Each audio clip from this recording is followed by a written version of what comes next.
ధనుస్సు రాశి వారికి వారంలో ధనాదాయ లాభ స్థితిగతులు ఎలా ఉన్నాయండి? పర్వాలేదమ్మా, గతం కంటే బాగున్నాయి. 3 గ్రహాలు సహకరిస్తున్నాయి. 6వ రాశిలో కుజుడు, 4లో శుక్రుడు, 3లో కేతువు. ధైర్యే సాహసే లక్ష్మి అన్నట్లుగా ఉంటుంది.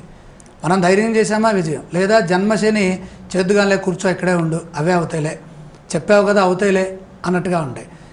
ఎవరికి పనులు పురమాయించకండి, మన పనులు మనమే చేసుకుంటే మంచిది.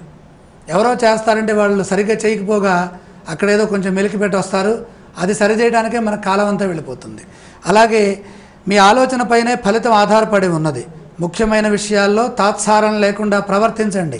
ఎవరిని నమ్మద్దు, పనులు ఇంకొకరికి బదిలీ చేయొద్దు. అలసట చెందినా సరే మీరే పని చేయండి, అద్భుతమైనటువంటి ఉత్తమ ఫలం సిద్ధిస్తుంది.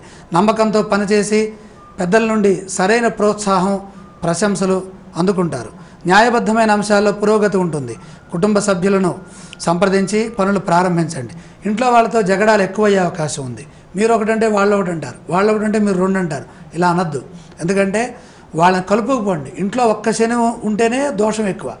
కాబట్టి ఈ శని దోషం ఏం చేస్తుంది?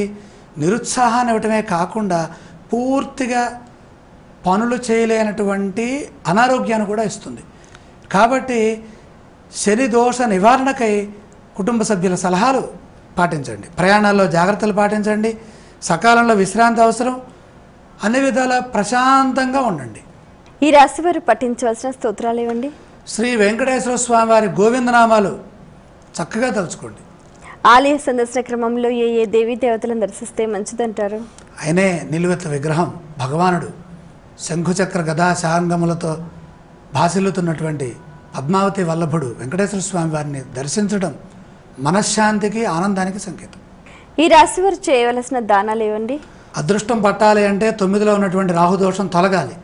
గుప్పుడు మినుముల్ని పండితులకు సమర్పించండి.